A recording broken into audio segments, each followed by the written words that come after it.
Hi, everyone. Welcome. Thank you so much for joining this panel. Again, we're going to be talking about managing forced labor and fraud in U.S. supply chains. And I am joined here with Kit Conklin, VP of Kharon, as Annalise said, and Leonardo Bonanni, CEO and founder of Sourcemap. Welcome to you both. Great. So let's dive right in. Kharon is a big player in this space in forced labor and identifying risk in the value chain. Kit, can you tell us a little bit about Kharon and share some background on the company and your role? Sure. Thanks, Marissa. It's good to be at another event with Sourcemap. You guys are just such wonderful partners for Kharon. We at Kharon specialize in using human subject matter expert intelligence analysts to identify sources of forced labor risk in global supply chains.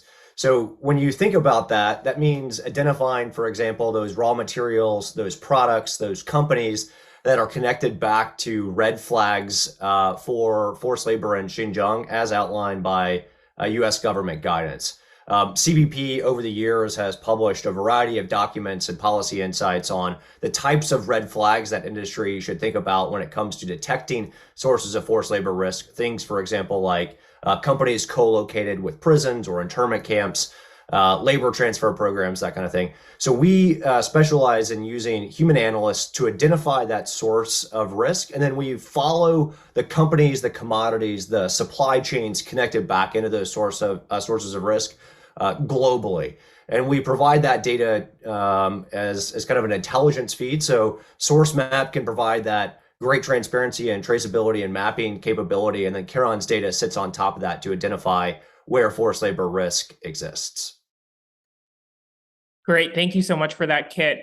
So, we're now over a year into the UFLPA, the Uyghur Forced Labor Prevention Act.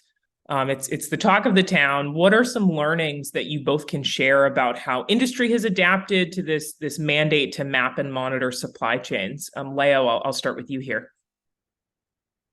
It's been a very busy year, and what we've seen is a lot of industries that were already mapping essentially really having not the roughest time, and industries that have just picked up the gauntlet because of various enforcement actions, really jumping in maybe a little bit too late into the game. And so what we've seen is actually for new sectors that are really under scrutiny, electronics, automotive, renewables, that they have really pushed a lot of the responsibility on their suppliers. Essentially, everyone started mapping this year, and they've, as a result, had to get help. And what that's really done is turn the tables, where a lot of the suppliers who may not be based in the US or may not be owned by US companies are actually now taking on the responsibility of providing that visibility to tier 2, 3, 4, 5, 6, 7 of the supply chain. And as a way of speeding up the mapping and the due diligence, the larger importers have really benefited tremendously from this move. Thank you, Leo. Kit, anything to add there about what you've seen from Kharon's side about how industry has adapted to the UFLPA?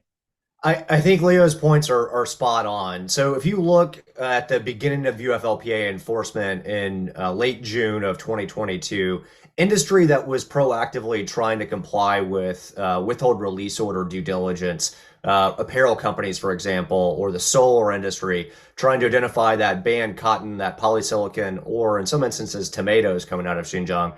Those were the only three commodities that were really targeted by U.S. government officials for enforcement actions as it relates to the forced labor situation in Xinjiang.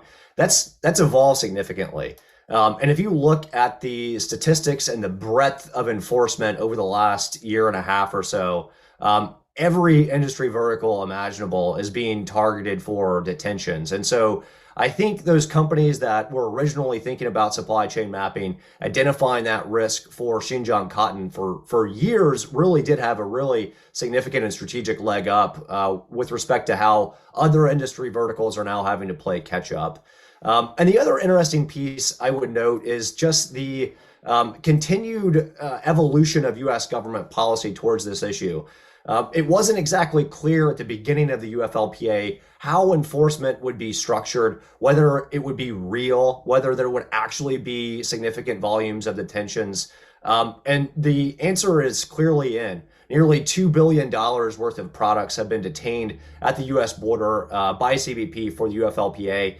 And like I said, every industry vertical is being targeted. And so it's, I think, served as a wake-up call to industry that may not have been thinking maybe a year and a half ago that this was relevant for them. That tees up my next question, Kit, and thank you so much for talking about the scope of enforcement to date. You know, most of us have seen the UFLPA detention and release statistics dashboard. Those of you who have not seen it, you can access it through cbp.gov. You know, it's updated every quarter. What can you tell us about those stats? What are some learnings that we can interpret from how the stats are being represented there? Yeah, I mean, CBP gets a lot of flack from industry for not being transparent about what they're prioritizing for detentions. And I think part of that is deserved, but they're also sharing a great deal of information with industry to be aware of with respect to their detention strategy. So if you look at the dashboard, they break it down by month dating back to when enforcement began last year. And they tell you a variety of interesting things. Number one, they tell you the types of commodities that are being detained. Number two, they tell you the volume or the dollar amount of how much those goods or those detentions are worth. And then I think the third, to your point, Marissa, is where are these goods being detained from? I think there was, when the UFLPA began enforcement, there was this underlying assumption that if I don't have any tier ones in Xinjiang, I'm good. I don't need to worry about mapping. I don't need to worry about traceability. And that's just categorically wrong. And if you look at those detention statistics, they tell a story about third country risks, about using vendors and suppliers and manufacturing facilities in Southeast Asia in particular. That's where the majority of the detentions are being targeted. So it's not from China, it's from Malaysia, it's from Vietnam, Sri Lanka. Recently, over the last several months, one of the more interesting things that we've been able to glean from those statistics is Mexico. So products are being detained as they're being imported from Mexico into the United States because of their connections back to Xinjiang. So it really is quite eye-opening, and they are providing a sizable amount of information about what they're considering to be relevant for detentions. And this is germane if you're thinking about, for example, where is CBP enforcement going maybe next year? Great. Thank you so much for that, Kit. I think something that we see a lot of industries that have perhaps not faced a high number of UFLPA detentions yet, they're looking at the detention and release statistics dashboard, and they're trying to sort of anticipate what's going to happen in 2024. Do I actually need to be worried about this? Or is this something I can kind of place on the back burner until a detention occurs? So Leo, I have a question for you is, you know, for those industries that have not yet faced a high number of detentions, but they do want to get ahead of what's to come in 2024 and, you know, any ramp up in enforcement, new industries, new sectors that CBP chooses to focus on, how would you recommend they get started? What's sort of the first steps to sort of identify their risk of a potential UFLPA detention? Yeah, I mean, the good news is there in the last year and a half, we've come up with a number of ways to significantly streamline the amount of data that companies do need to collect when they're not in the middle of a problem, in a way that they could really prepare themselves and find where the gaps might be and give themselves enough time to fix any potential problems. But look, everybody now needs to map their supply chain. That's a done deal, not just for the UFLPA and Section 307, but for all the European due diligence laws. So that means no matter what industry you're in, above a certain size, you need to essentially, if you're big enough that you don't know who your indirect suppliers are, you need to identify them. You need to put a dot on the map, find out where the physical goods are being made, tier 2, 3, 4, 5. And that's a matter of course, just to be able to put goods on the US market or in the European market. But that process itself has become completely standardized. It's been adopted across industries, and recently, you know, renewables and automotive and electronics and pharmaceuticals have all jumped on board as well. So really across the board, your suppliers are able to give you the mapping information, and you can use that for initial risk screening using data like Kharon's data that is incredibly valuable and will really help you sleep at night. Beyond that, the actual traceability that you need to perform does not need to be onerous. What you really need to do is establish that your suppliers have traceability in place, that they're able to prove that the suppliers that they said that they work with are actually the suppliers that they work with. And to do that, you can really adopt a series of approaches. If it's a commodity agricultural product, you can really look at the volumes produced at the end of the season and make sure that they reconcile with the growing area. If it's a manufactured supply chain, you need to be able to do some stress tests and make sure that all of your suppliers can provide data when it's requested. But you don't need to imagine a world in which everybody is uploading every transaction every day to you. You just need to do due diligence, which means to make sure that the supply chain that's been mapped, you do need to map it, but that supply chain can be proven, that there is an audit trail being maintained if and when an audit is actually necessary.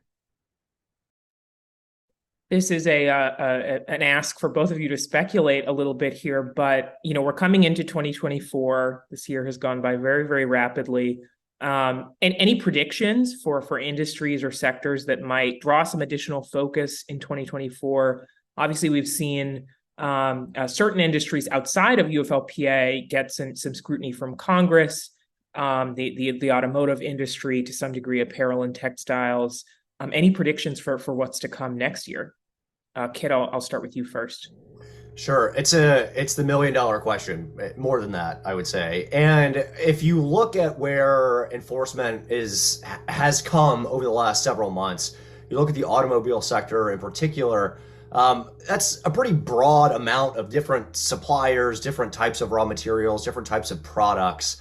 But if you look at some of the statements that CBP officials have made publicly, as well as some of the NGOs have started prioritizing, it looks like minerals may be the next domino to fall from an enforcement perspective. Things, for example, like lithium, critical minerals, rare earths, the majority of the supply of these minerals from a Chinese perspective are located physically inside of Xinjiang. And it's very difficult to conduct any sort of scientific testing to prove whether or not a critical mineral, a rare earth, a chunk of lithium in a EV battery or a cell phone battery is from Xinjiang proper. So therefore, it's all the more reason for industry to conduct that traceability, to conduct that mapping, to ensure that those minerals that are in your supply chain are not sourced back to number one, to China, then certainly if they are, that you have that map back to where those minerals actually came from in the dirt. I think industry would be wise to pay particular attention to those supply chains over the next 12-ish months. Absolutely. Leo, a question for you here. Can you talk a little bit about the role that relationships with suppliers plays for companies that are really embarking on a supply chain due diligence project, that are really aiming to gain that visibility into their supply chain? How do their relationships with their suppliers potentially play a role here and a factor? Yeah, it's been interesting over the years seeing different companies, even in the same industry, have completely different types of supplier relationships, and the benefits and disadvantages that has when they try to get more data, more transparency, more risk assurance. And it's clear that suppliers that already have close relationships with their customers are more responsive. They're more likely to provide visibility. They're less under threat, and that a lot of times has to do with stability, right? Customers who have been there through thick and thin, and who have sometimes even co-invested or really enabled advancement in terms of new technology, new processes. That clearly that they have a leg up, and we've seen those really being the first companies in their industries to get traceability, to get mapping down to raw materials.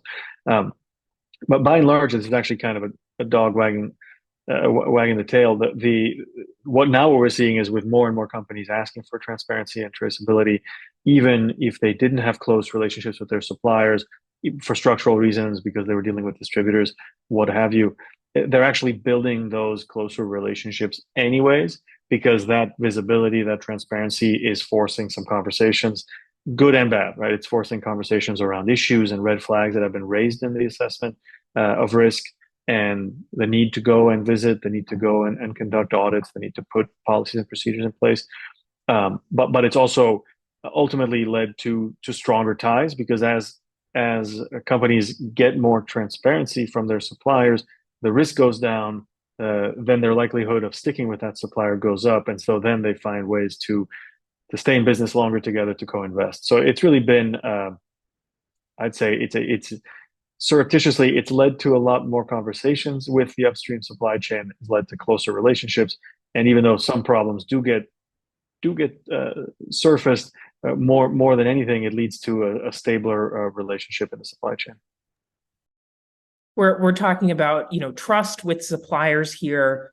Let's take that a step further and talk about how fraud can factor into this process. A question that often comes up for companies collecting this information is, how can they be certain that the information that they're collecting from their suppliers is accurate and not fraudulent? I'll open this up to both of you.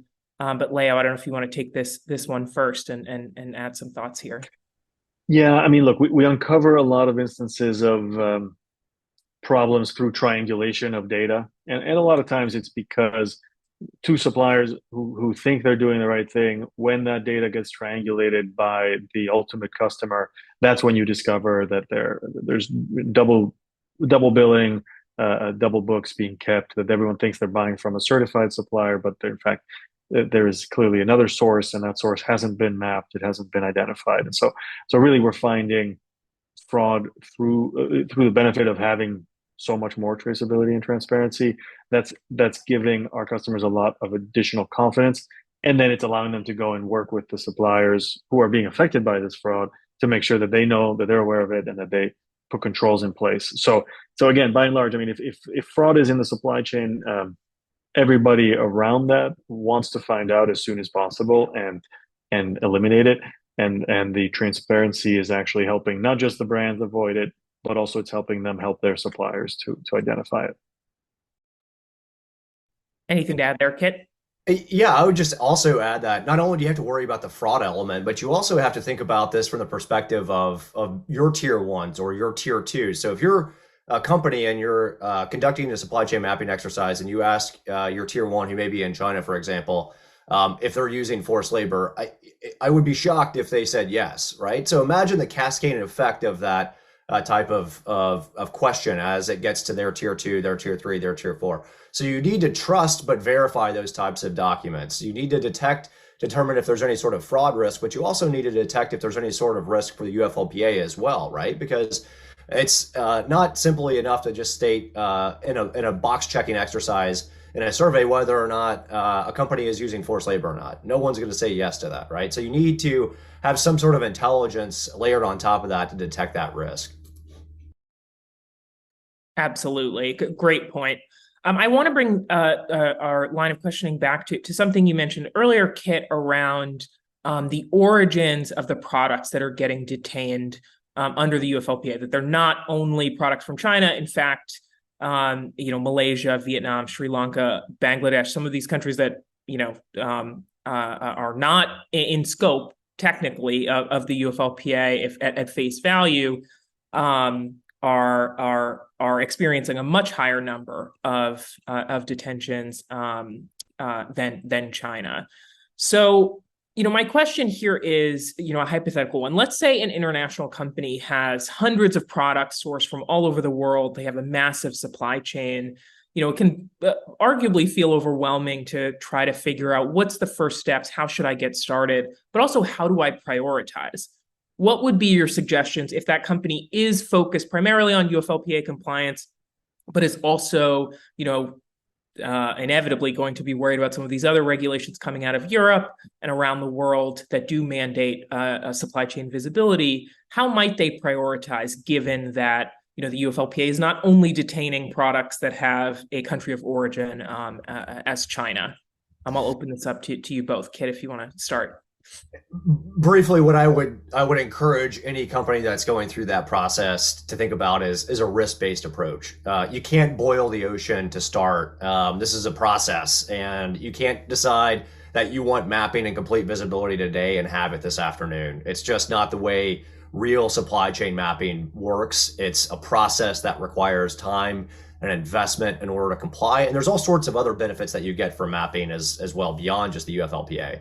But if you're thinking about mapping 1,000 tier ones or 2,000 tier ones or some very high number of suppliers, and you're thinking about it through the lens of UFLPA compliance first and foremost, I would take a risk-based approach. So what does that mean? Number one, definitely screen quickly your suppliers in China because that's where you may find the most immediate risk. But then look at the other countries that you may have suppliers in that have been prioritized for enforcement by CBP.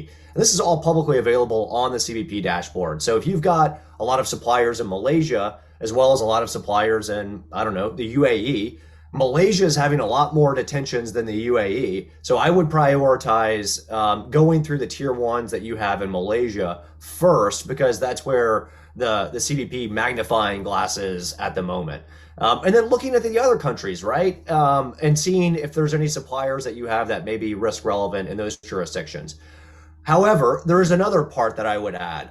In order to do this effectively, you can't just think about geographies. You have to think about products, and you have to think about what are those goods that are being detained in those countries. So if you're manufacturing retail, apparel, clothing, textiles, and you see that the majority of the detentions in Malaysia are actually related to the solar supply chain, maybe that informs your decision calculus. So you need to look at both the geographies that are involved as well as the products that are being detained in those jurisdictions. Yeah, we run into a lot of third country, let's say, movements as it's the oldest trick in the book in terms of getting official goods into a country, and it's something we've been dealing with for a long time. So it's absolutely right. So what Kit says, that prioritize the industries, prioritize the materials and the parts that have come under scrutiny. I would also say that so the process of supply chain mapping is first and foremost it's supplier tested information. You need that firsthand testimony from your suppliers that this is where they source these parts. Getting that testimony in a timely fashion, in a complete fashion, so the actual quality of the response and the timeliness of the response is really important. It's one of the biggest indicators of where you're going to see problems. Of course, anyone who can't or won't tell you where the indirect suppliers are, that is actually, at the end of the day, your biggest risk when you're mapping the supply chain. And then there's all sorts of nuance in terms of the degree of response. And then we've also seen that whenever you end up in those high risk parts of the matrix that Kit was describing, you will need to collect corroborating information. These are documents that sample contracts, shipping documents, receipts, orders, and some form of screening, whether that can be automated or sometimes a little bit of eyes on the documents itself. So some sample-based document screening does need to happen, because when you get deep enough in the supply chain, it's becomes very apparent when there isn't a very clear chain of custody documentation for the raw materials. You mentioned earlier the importance of adopting a risk-based approach. We're starting to see that across other programs. So CTPAT's trade compliance program rolled out additional requirements for membership that went into effect August 1st of this year, so almost 2 months ago now, including the requirement to conduct risk-based mapping. So can you talk a little bit about how adopting a preventative approach can help get ahead of future UFLPA related detentions and detentions in general from CBP? Yeah, it's a great question. And so if you think about, for example, where the UFLPA enforcement structure is today, it's a lot different than where it was last year. Last year, if we would have had this event, we probably wouldn't have been talking about automobiles or electronics outside of the solar supply chain and apparel. So if you look at where we've gone in the last year, it's a lot different than I think where it was in September of last year. And in September of 2024, it will be a lot different than where it is right now. So it's impossible to say definitively where CBP will or will not prioritize enforcement. So it's critical, if you are importing goods in the United States and you're a member of CTPAT, to comply with those new guidelines around forced labor, risk identification that is only possible through supply chain mapping and traceability. So if you're a member of CTPAT and you have those goods that are being imported into the United States, it's critical to have that mapping. And it's way easier. If you forget anything that I say today, it is way easier to do the mapping today than have a detention and then try to figure out what went wrong. So you have to take a proactive approach, and the guidance that CTPAT has pushed out on this, I think, really hits the nail on the head with how to take that risk-based approach, how to prioritize your own internal resources at a company to map out what's most risk relevant. But again, there are requirements now through the CTPAT program that didn't exist a year ago.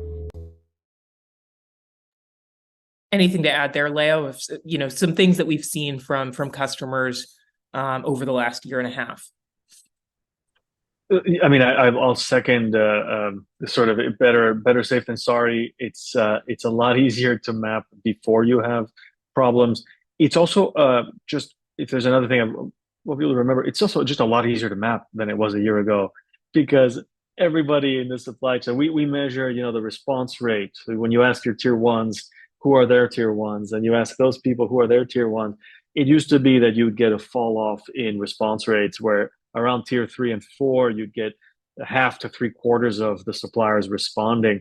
Nowadays, the tier ones are able to give you almost everything you need right when you ask. They're already being asked by their customers, so they've already prepared. They've got their ducks in a row, and it's within the responses now. It's no longer like a 3-month long saga to get supply chains mapped. It's really a matter of a few weeks, and very quickly. Customers are rewarding that transparency, so that there's a real benefit to suppliers who can provide it.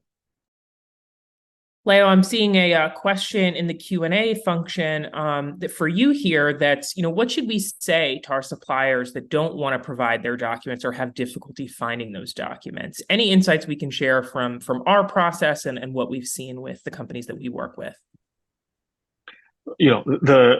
The best approach has always been, from our point of view for our engagement team, is to explain the importance of supply chain mapping, the value of supply chain mapping, and how much it matters to their customers, and often to the ultimate customer of Sourcemap, which may be the importer of record. And so we generally go through the virtuous side, which is to say, look, this is important. You need to do it now for this customer, and it will make them very happy. You also will need to do it tomorrow for all your other customers.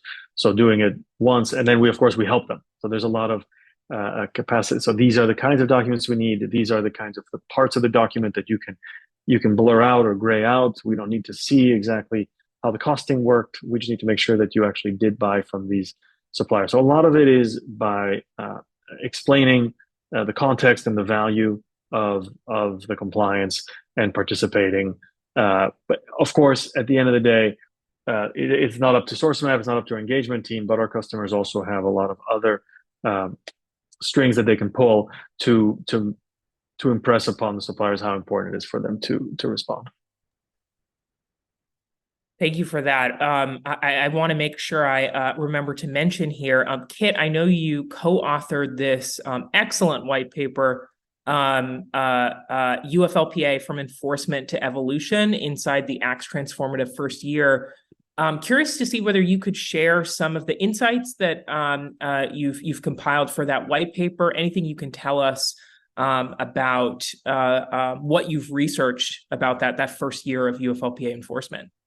Yeah, thanks for the shout out for the paper. When we were doing the analysis and we were thinking back after hundreds of discussions with clients, working with CBP for a number of years as well, we've just kind of wanted to take a step back and think strategically about what's happened the last year that maybe wasn't anticipated a year ago when the law went into force. And so then the first couple of things we've already discussed. So the risk associated with countries outside of China for UFLPA detentions, just huge, tremendous. The second thing that I would say is this shift of enforcement to higher dollar volume products and goods. So you're still seeing shirts being detained, that kind of stuff, but you're also seeing much higher value products, widgets being detained now. And I believe that's part of the enforcement strategy, where there is a policy decision being made to target those higher volume or higher cost goods. So we explore some of that. And the other thing that I would just note is the rapid increase in designations the last even 90 days or so. So the UFLPA has what's called the Entity List, which is a list of about 20 companies that the U.S. government has identified as being relevant, involved with labor transfers, the prison networks, the internment networks, that kind of thing. And there wasn't really clear policy guidance in 2022 about what the UFLPA entity list would eventually evolve into. And so in the paper, we explore some of the policy background. I'll just share the highlights with you all now. There's been a lot of designations, and there's been a lot of strategic designations by CBP against huge publicly traded Chinese companies that are involved with some of the red flags as outlined in the Xinjiang Supply Chain Business Advisory. And as we've discussed publicly with CBP, for example, when you've got these names of companies that are red flagged by the US government, it was not exactly clear last year how to treat a subsidiary of those companies or maybe their company's supply chain. So there's been a lot of new information, a lot of new clarity from CBP on how to categorize that risk, how to quantify that type of risk. And so I think, that's been certainly something that's been interesting to see.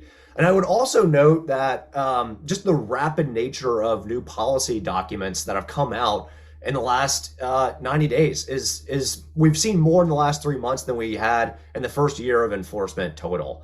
Yesterday, for example, there were new designations against 3 Chinese companies per the UFLPA. Those were added to the UFLPA entity list yesterday evening. And then the Xinjiang Supply Chain Business Advisory was also amended overnight. So there's been a lot of uptick in guidance by CBP that if industry hasn't been paying attention to, certainly worth checking out. Thank you for walking us through that, Kit. I would also recommend to everyone dialed into this call to download this white paper.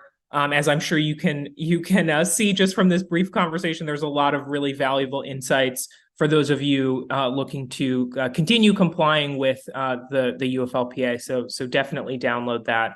I see we have a few questions coming in the chat. Before we open it up to those questions, Leo, I'd love for you to talk us through some of the other benefits of supply chain due diligence. We focus so heavily on compliance with regulations like the UFLPA that sometimes it can get lost that there are so many other benefits to having this level of visibility into the supply chain. So can you talk to us a little bit about what those benefits look like?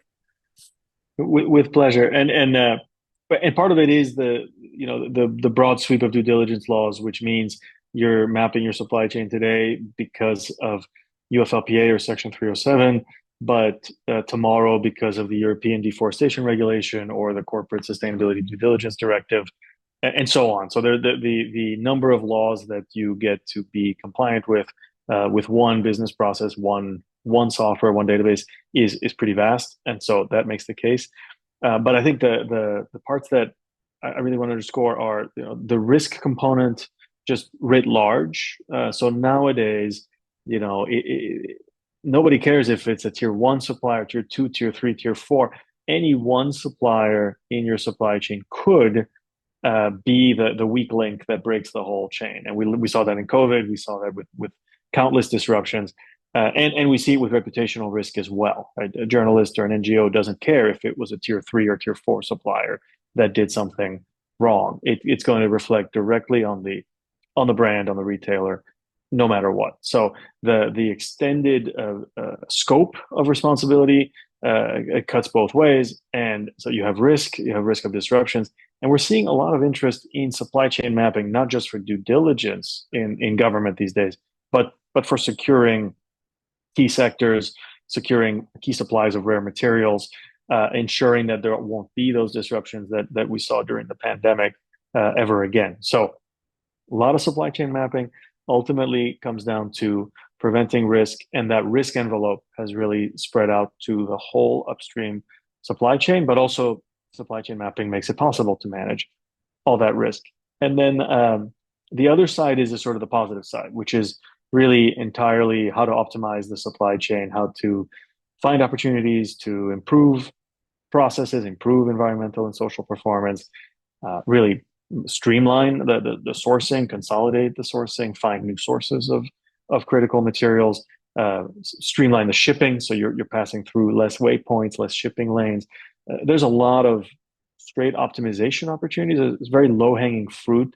If you've never mapped tier 2, tier 3, tier 4, our customers who have, they're able to get great deals and very dependable supplies of critical raw materials because they're able to develop relationships with all those indirect suppliers. So it's we see it as a compliance issue today, really a risk issue tomorrow, and ultimately a question of supply chain optimization in the very near future. Great. Thank you, Leo. And just want to underscore something that you just said around the focus of identifying vulnerabilities within the supply chain. This is something that the US government is really focused on, that Congress is really focused on, getting ahead of those potential disruptions and preventing them before they occur, having a contingency plan in place.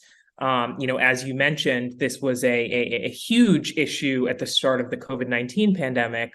Now that we've gone through that once, it really is critical to, be able to identify those vulnerabilities for critical products, for critical raw materials, before these catastrophic disruptions occur.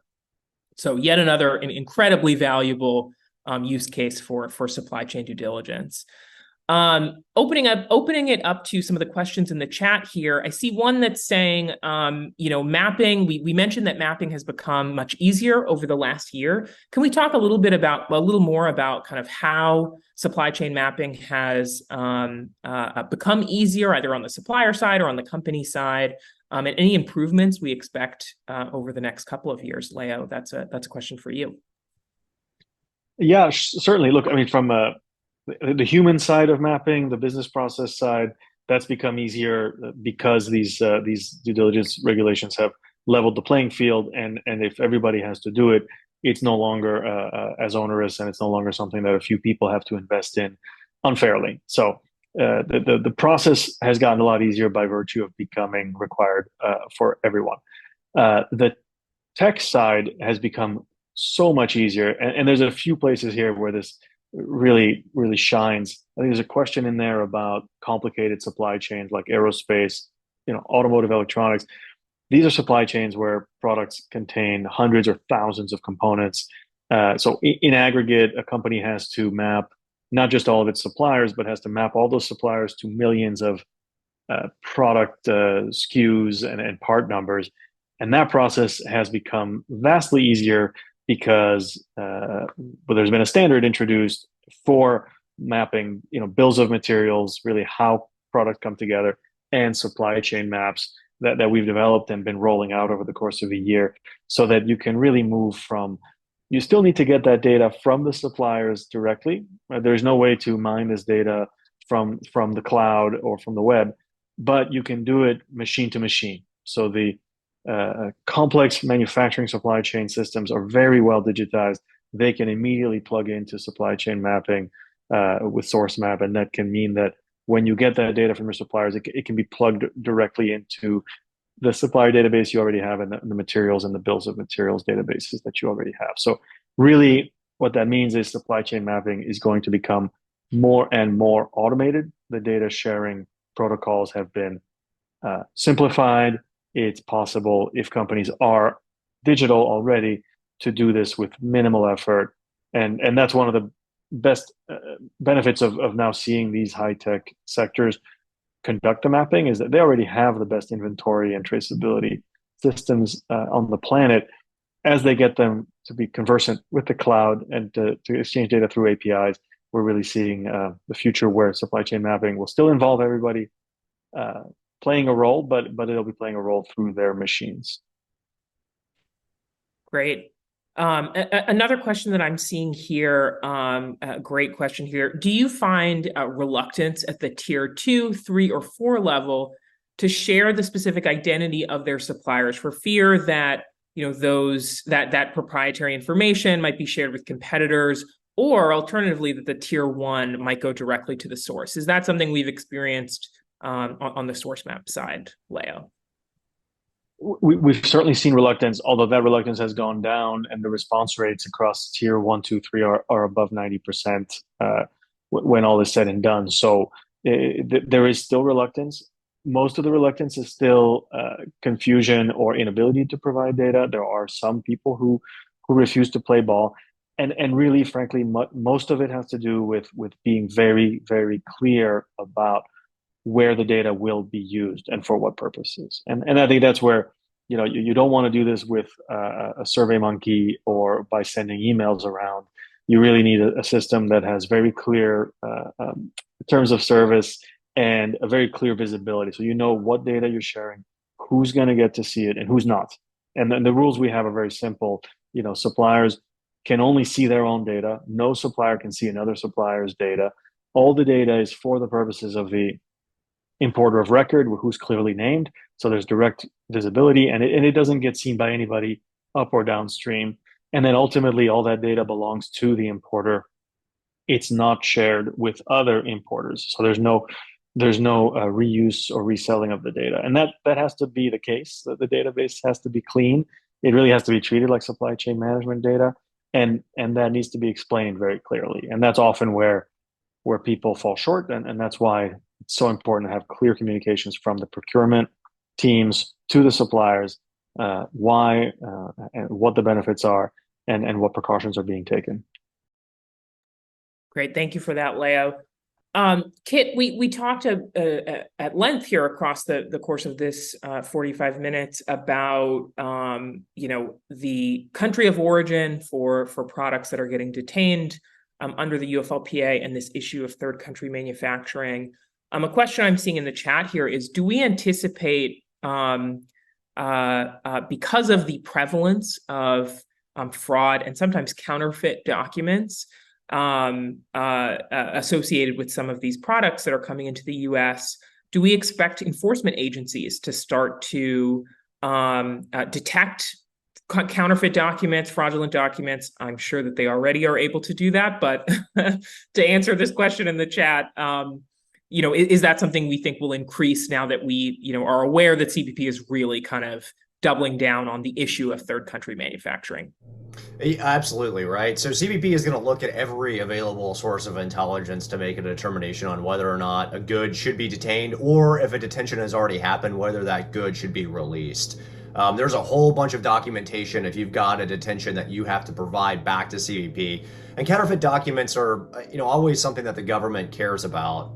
But I think people should remember that CBP has been in the counterfeit game for a long time. They've been looking at counterfeit products and stopping counterfeit products from being imported into the United States for decades, for maybe even longer. If you're thinking about, for example, like fake purses and things like that that have been a problem for brands for years. I mean, CBP has an entire organization dedicated to finding that type of activity.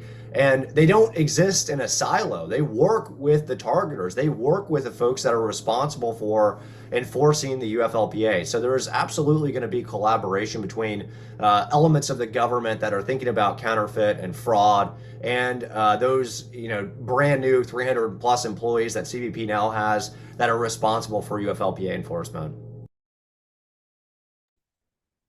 Great. I see one very quick question here in the chat. Leo, I'll let you take this one.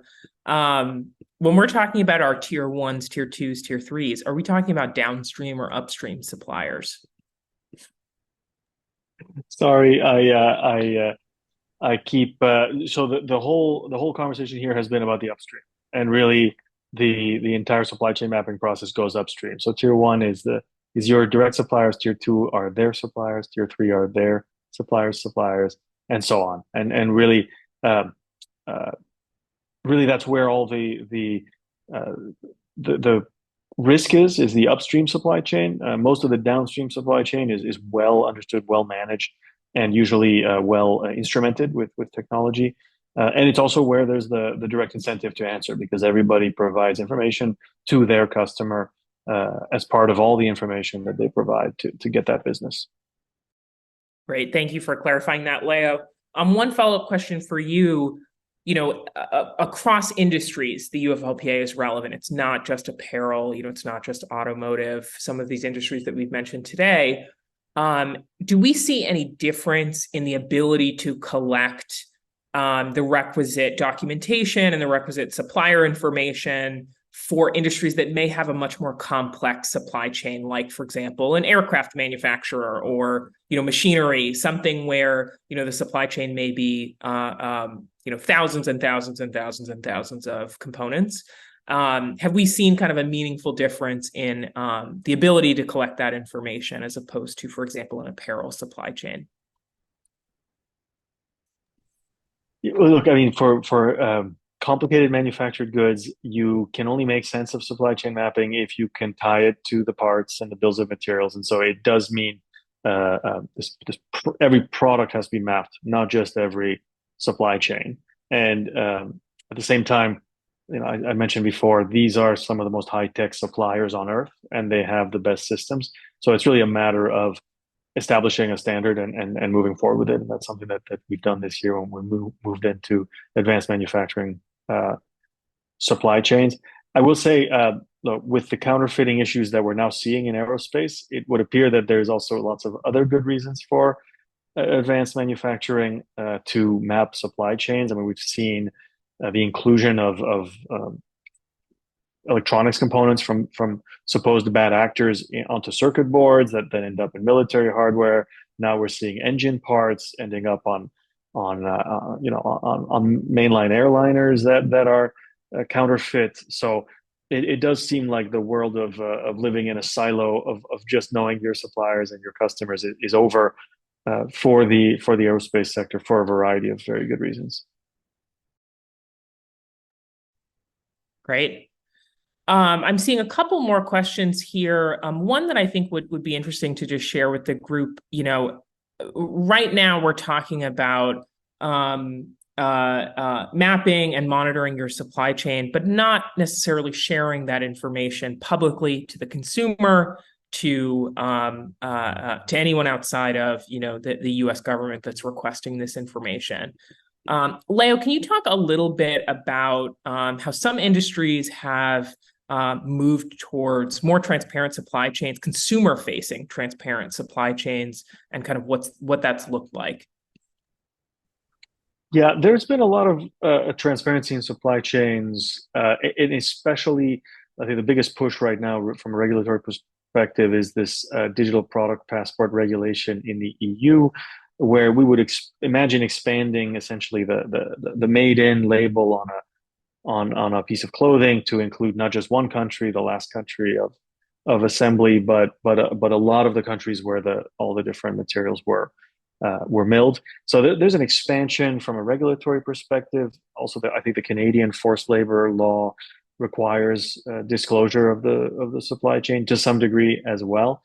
But by and large, the biggest push seems to be coming from industry, especially from brands that see a lot of benefit to being traceable. So you're seeing supplements companies and food companies and apparel companies proactively map their supply chains. It's something that they've been doing for a while. It's really more of a brand building, a trust exercise, and in many cases, it's a storytelling tool. So they've been doing it in an ad hoc way. And I think we're seeing the sort of these two sides. It's either somewhat dry disclosures that you make because it's required by regulation, or it's these very rich storytelling experiences. And I have to say, having been part of both sides of consumer-facing transparency, it's really not a very useful tool to improve conditions. It's really more of a brand building tool. I think the ultimate due diligence that needs to be done to fix major problems like forced labor or deforestation is really more of a B2B discussion.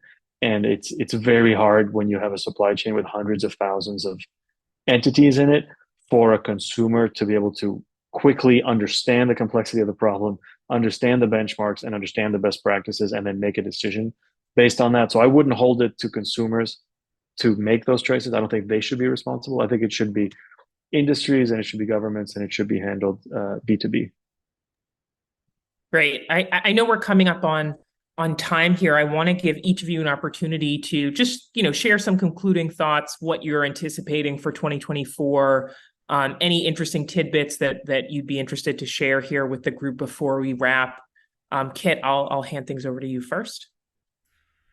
Yeah, I'd just say that the UFLPA isn't going anywhere. And if you look at the breadth of global regulations, it seems like a new country imposes a forced labor import ban every month or every other month at this point. So this issue is front of mind for policymakers. It's front of mind for legislative bodies and democracies all over the world. And certainly as a result of that interest, there will be enforcement to follow. And so I would just note that if you haven't been thinking about the UFLPA, if you're not considering the prospect of an EU-wide forced labor ban, it's certainly risk relevant. You need to conduct that mapping today. Otherwise, it will be a lot more difficult, and you can prevent that friction if you just start doing that today. Great, Leo. Any concluding thoughts on your side? I couldn't have said it better. Supply chain mapping and the UFLPA are not going anywhere. And at the same time, a lot of progress has been made. The workload for suppliers has been reduced vastly in the last year. The templates, the playbooks are all written for all of the affected industries. So it's never been a better time to start mapping. Great. Well, I want to thank both of you for a really engaging discussion today. I hope those of you who joined got a lot out of this conversation. Again.